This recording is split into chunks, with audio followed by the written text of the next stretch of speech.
They tell me I got 10 minutes, so I better get going.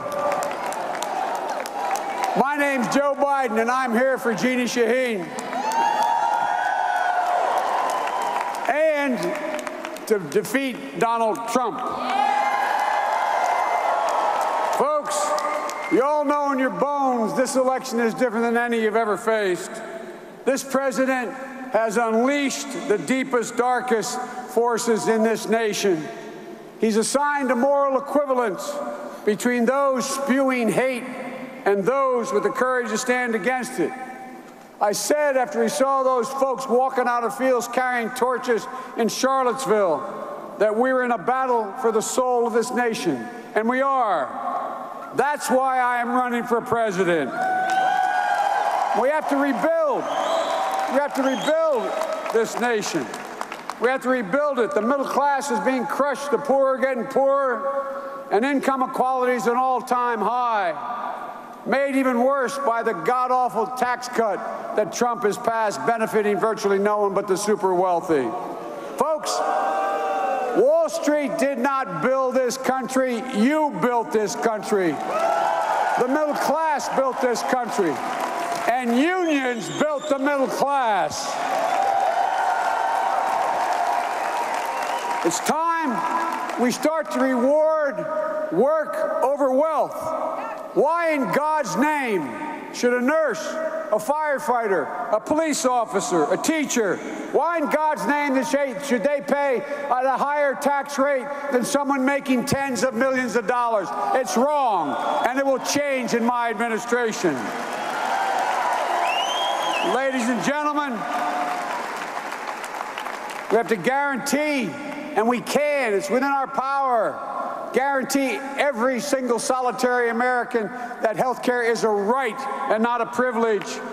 I will build on the Affordable Care Act, which covered more than 20 million people never covered before, who never had it before. 100 million people with pre-existing conditions now covered. We'll go further. We'll provide a public option, making sure that everyone, if they don't like the plan they have, can choose the public option. And anyone who can't afford it will automatically be enrolled, anyone qualifying for Medicaid. Ladies and gentlemen, we have to make sure people have access to addiction and mental health services and affordable prescription drugs, which I do provide for. And it's time we remake American education system. The fact of the matter is, Republicans say they care about education. My dad used to say, don't tell me what you value, show me your budget, I'll tell you what you value. They clearly do not value education. I would triple the amount of money we spend on Title I, increasing, that is in distressed districts, from $15 to $45 billion a year. It would provide raises for teachers, making sure every child in America, 3, 4, and 5 years old, can go to pre-K, preschool, and real school, increasing the prospects of success dramatically. Making sure that education is available beyond high school. Every single person in the country who wants to go on to a trade school, wants to go on, get a certificate or community college, it should be free, and we can afford it. We can afford it now. Folks, but the greatest crisis of our time is climate change. We must begin to get this under control. Ladies and gentlemen, I immediately would call for a $400 billion increase in funding for alternatives, the new science and technology that will bring us down to net zero emissions by 2050. And I'll immediately rejoin the Paris Climate Accord, which our administration put together, because the rest of the world is accountable for 85% of the problem, and we need to lead them, and there's no leadership now. Look, our president isn't up to this moment. We all know that. Where he lacks the moral authority to lead, this president has more in common with George Wallace than George Washington. And ladies and gentlemen, we have 330 million Americans who have to do what this president can't do.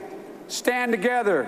Stand up against this god-awful situation we face with him as president. stand up for our best, what our nation believes.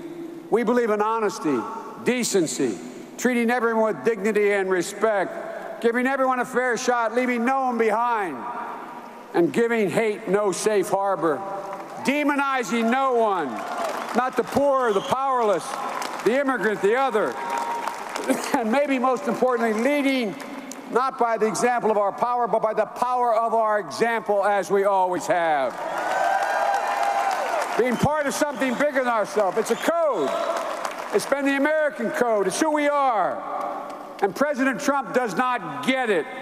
America's an idea that is stronger than any army, bigger than any ocean, and more powerful than any dictator or tyrant. It gives hope to the hopeless. And not only are our values under attack, our very democracy is.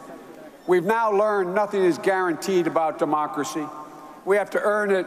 We have to protect it. We have to fight for it. The most powerful idea in the history of the world beats in the heart of the people of this country. It beats in all of us. The American creed. We hold these truths self-evident, that all men and women are created. We, the people, we're the most unique experiment in all the history of the world. And ladies and gentlemen, the genius of every generation up to this one with this president of every generation is we've opened our arms wider and wider to include more and more people in that ark. That's why it's never gathered dust in our history books. It's still alive today, more than 200 years after its inception. We cannot, and I will not, let this man be re-elected President of the United States of America. Limited to 4 years, I believe history will look back in this presidency as an aberrant moment in time. But if Donald Trump is re-elected, Freudian slip, if Donald Trump is re-elected, he will forever and fundamentally alter the character of this nation. Donald Trump does pose an extra threat to this. It's not hypothetical, his threat to this nation.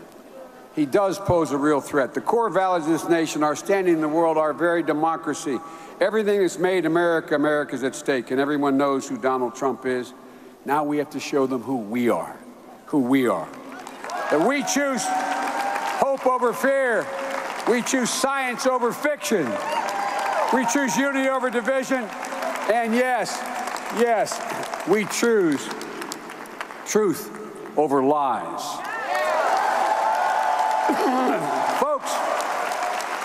Folks, I've never been more optimistic about America's chances than I am today.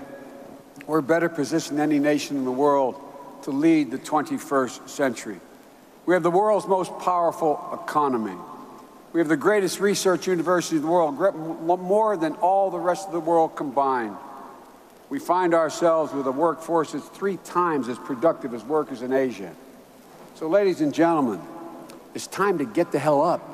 It's time to stop walking around with our heads down. This is the United States of America. We can do anything at all we set our mind to. Anything. Not hyperbole. We all had to learn about John Kennedy's speech about going to the moon. The one line in that speech, and my friends have heard me repeat over the years, I don't know how many times, that made the most sense to me. He said, in answering the unspoken question, why are we doing this? He said, because we refuse to postpone.